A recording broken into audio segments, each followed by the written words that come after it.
Star Wars Heart of the Jedi by Kenneth C. Flint. Chapter 22. The box-like shape of Thatch's salvage scow swept across a blinking marker beam at a safe distance and sailed onto the space beyond. There goes the last of the frontier, mate, the Ewok told Luke. There's only the unknown regions ahead of us now. Do you have any idea why the section of the galactic disk has gone unexplored for so long? Luke asked, peering ahead at the relatively same-looking vista of blackness and stars.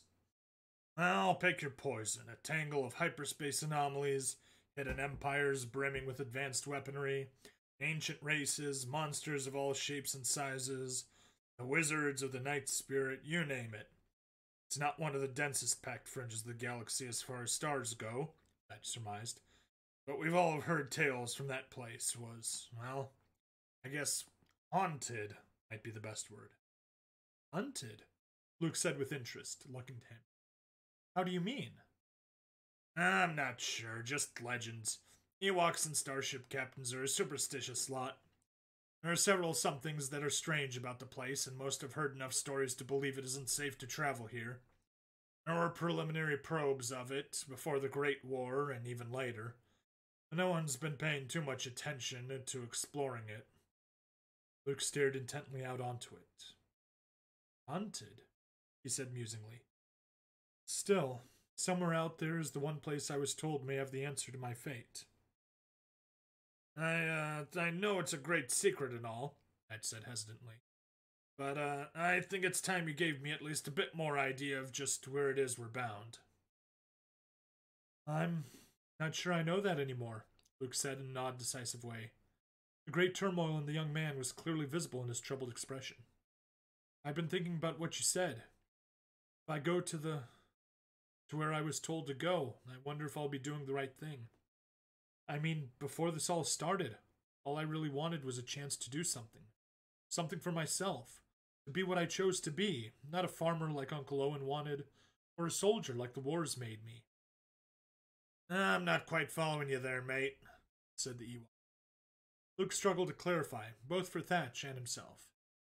It's just that, at the beginning, becoming a Jedi Knight seemed like what I wanted to do. But since then, it's just sort of taken over. I've been swept along doing what it seemed like I had to do.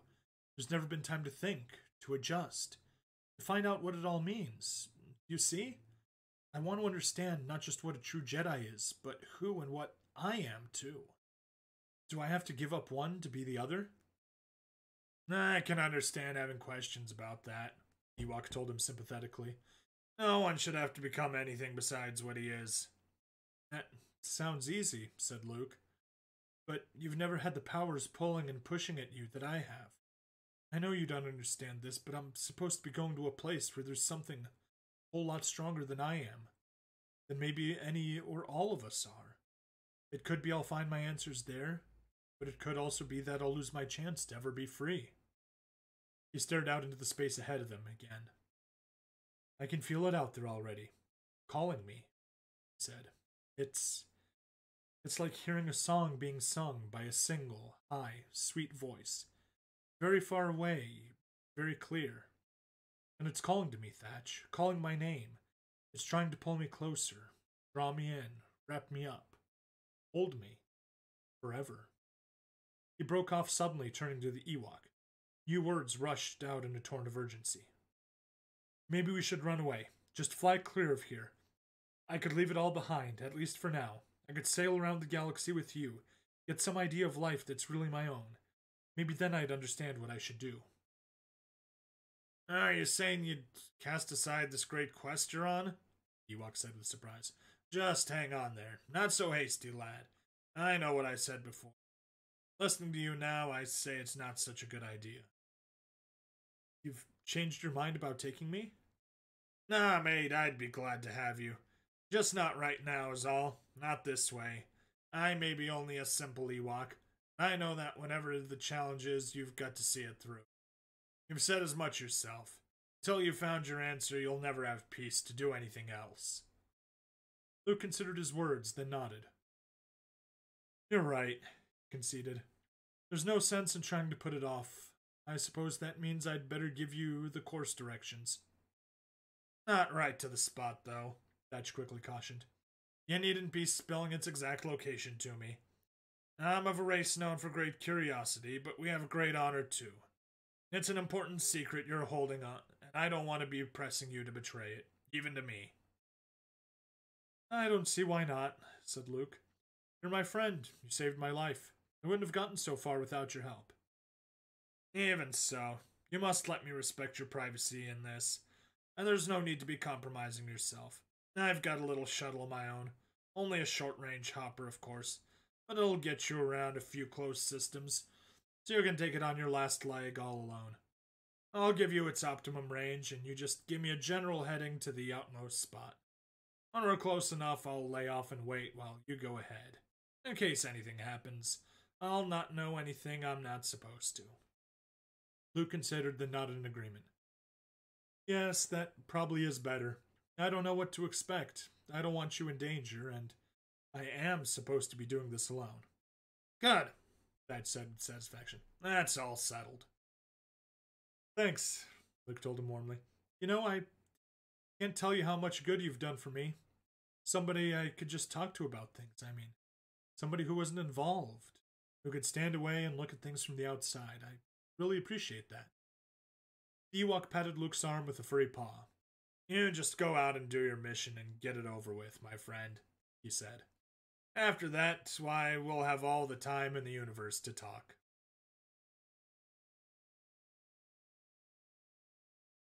A heavy blackness, like a heavy cloak, enveloped Luke as he battled through a choking tangle of vines and came into a cavern. He stopped in the smothering dark, panting heavily as his haunted gaze searched around him. From ahead, a monstrous reptilian creature suddenly appeared, stalking towards him on thick hind legs, teeth-lined jaws slavering. He backed away, but a noise behind him brought him swinging around. A periscope-like eyeball on a stalk popped up from the blackness as if rising from the sea. Long tentacles snaked forward from it to catch and entangle his legs. He struggled, trying vainly to pull away. From his right, a massive ape of white, shaggy fur lumbered forward to seize one arm. From his left, a fat slug of a creature oozed to it to seize the other. He was hauled, taut, tugged three ways, lifted and held immobile, legs bound out straight and arms stretched far to the sides, as the monstrous reptile stepped in and opened its dripping jaws to close upon his head. Use the Force, Luke, an advising voice came to him, echoing in the vast black. And he was suddenly free, his ignited lightsaber humming in his hand, facing all the creatures that now stood in a knot in front of him. He swept the glowing blade out before them threateningly, taking a step forward. The nightmare creatures cringed back in open terror. He smiled in satisfaction at their fear. Go after them, a sonorous voice boomed from Luke's right side. They are your enemies. Release your anger. Destroy them. He glanced towards the voice. A new form loomed out of the shadows. It was a giant human figure, clad in black armor and helmet and death's head visor, and shrouded in a black cloak. Vader! Luke breathed in astonishment. Join with me, Luke, the figure said in its commanding thunder voice. It lifted a hand to beckon to him. I am your father. Join me, and together we can rule the universe. No, he cried. You're not my father. But I am. The voice was suddenly soft, compelling. The armor and the black cloak had dropped away, revealing a tall figure of shimmering light. A world-weary, benign face. You know it to be true, my son. You cannot deny it. The Force is strong in all the Skywalker clan. Don't try to fight it. Don't listen to them, kid, said a voice from his other side. He looked to the left to see Han Solo standing there, smiling in his old, careless way. It's all a big crock, anyway. Forget those hokey religions. Come on, you're a good fighter. I could use you. But even as Luke opened his mouth to reply, the image was shifting, transforming into that of a pudgy, aging man with an impatient look.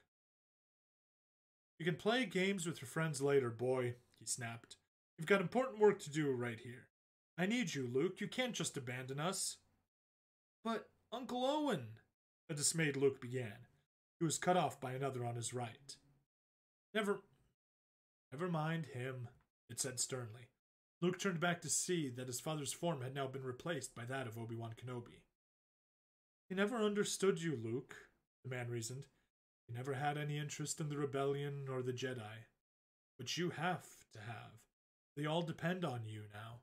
There is no other choice.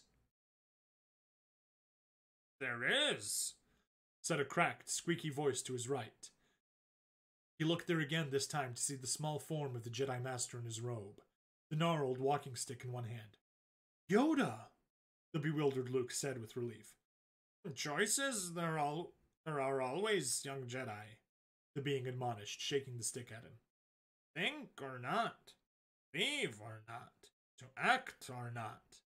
Light and the dark side of the forces are two branches of the same tree. Try to influence or seduce you they may, but control you they cannot. That your own choice is. Help me make it, Luke appealed. Please, Yoda, I trust you. That is your first mistake, the being replied. His little form bulged, swelled grotesquely up and outward, and was torn asunder as another figure swiftly grew from it. It was a hunched figure too, also robed and holding a gnarled stick, but it was a larger, darker, more sinister being, and its features were hidden within the shadow of a cowl. The little one is wrong, it said in a harsh, arrogant, cackling voice. The light is weak, has no will to fight, no passion to win. You want to be a winner, young Jedi. You want to be in control, and you can do so. Only give in to your deepest desires. Follow your natural instincts. Embrace the dark side. Only then will you understand what you can truly be.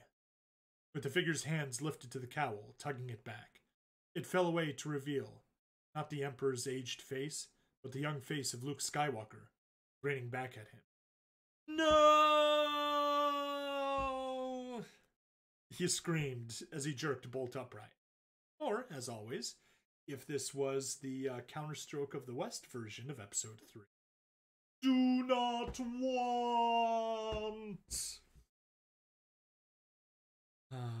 I never get tired of that.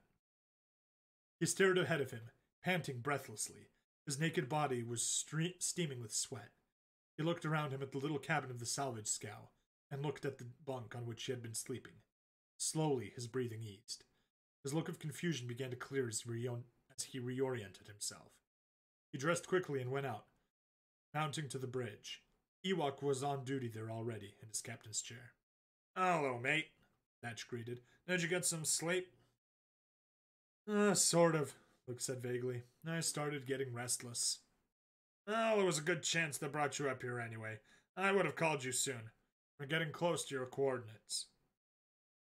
I don't think it was chance, Luke said musingly. Something told me to come up here. It's like all my senses have been getting sharper the farther in we go. I can sense a lot more, and my brain's more active. He shook his head. A little too active. It's calling up all sorts of things. Likely just excitement, mate, Thatch said dismissingly. You're finally getting close. It's natural. There's something else, said Luke. He frowned in concentration. I think I can feel other energy. It's confused, but I think it's minds. A lot of minds, all working at once. There's a sort of drone from it and getting stronger. Could there be someone else out here? Some kind of intelligent life? The instruments haven't picked up any sign of any inhabited planet around, but that doesn't mean much out here, Thatch said doubtfully, examining the sensor readout on his monitor. I just hope that... Wait! He intently examined one of his monitors for some moment. We're being shadowed, he announced at last. Faint blips of contacts, just on the fringe of their range. How many? I don't know exactly, Ewok said. He looked again at the pips on the screen and then lifted his gaze to Luke. Lots. Imperials? I don't think so. Not out here. Unless they followed us. Thatch examined the sensor displays again. They're not just following. They're showing up on these sides, ahead, all around. Uh-oh, He looked to Luke again. Even his furry visage couldn't hide his worried frown as he grimly proclaimed, "We're surrounded." "But you can't tell by who?" asked Luke. "No, but we're going to find out," Thatch told him. "They're closing in." As he spoke, a myriad points of lights appeared dead ahead. It seemed at first to be a field of densely packed stars, but as it neared, it resolved into a fleet of separate ships. Human and Ewok checked all the view screens. More ships were gliding in on the Entrepreneur from all directions. There were many hundreds of them, perhaps 1,000, grouped so closely they seemed like an insect swarm, homing in on some savory food target. They formed a most bizarre and ragtag fleet. All the ships were of small to medium size, their outer hulls showing the scoring of wear and long space traveling. Their configurations were of widely varied, often strange design, and this strangeness was further amplified by the ship's markings. For most of them had been lavishly and colorfully decorated. Some of their once dull metal hulls were painted as birds or beasts. Some were covered with landscapes, portraits, and still life images. Others were done in abstracts, geometric patterns, or swirling masses of color. Altogether, they made an intriguing and beautiful sight. "Strange," remarked the Ewok, staring out at them. "Look at the markings, and the ships, all types, all periods. Must be from all over the galaxy." "But they've covered up recognition symbols, emblems, serial numbers," said Luke. "There isn't any way to tell exactly who they are or where they're from." "Shall we blast through them?" asked the Ewok. "They're pretty small. We have the power." "I don't think we could do that without hitting a few," said Luke. "Why don't we just see what they want?" "We did that once before," reminded him. "I don't get any feelings of hostility from them," Luke replied. "I'm not going to hurt anyone else if I don't have to. Trust me." Thatch sighed reluctantly, but worked his controls. Once more, the square ship slowed to become dead in space. The other ships slowed with it, forming up around it as a hollow sphere, the scow in the exact center. "I've got a bad feeling about this," said Thatch. "So what do we do now?" Before Luke could answer, they were hailed from the intership communicator. The speaker was decidedly informal. "Hey there, square ship. Why are you invading our part of space? Do you come here in peace?" "We're on a mission," Luke responded. "We only want to sail through without bothering anyone." "Into the unknown regions?" the voice said skeptically. "Come now, no one comes here on missions, except for pirates and the government." "It's a private mission of my own," said Luke. "I really don't mean any harm." "Pilgrim, eh?" said the voice, interested now. "Well, now, we're all on a pilgrimage here, friend. So why don't you just prove it to us, then? Stop and talk. Let us see who you are. Prove to us you're no threat." "You're welcome to come aboard," whispered Luke. "Not hardly, Pilgrim," was the answer. You want us to trust you? You come here." "Where?"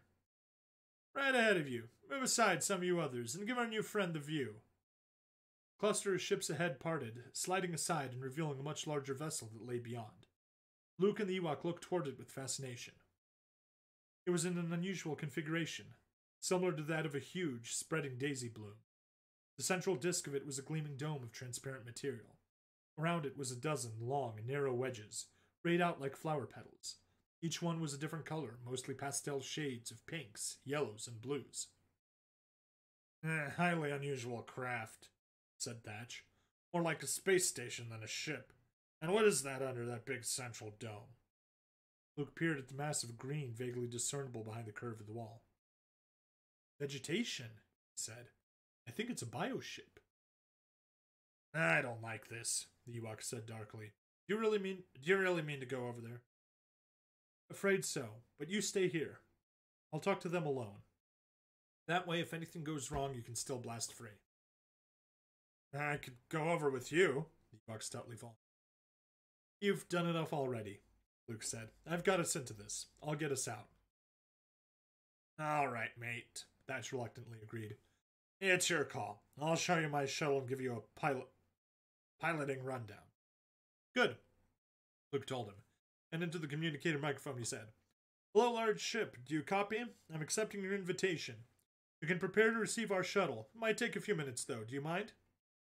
Take your time, Pilgrim," was the drawled reply. We have the way out here are in no hurry at all.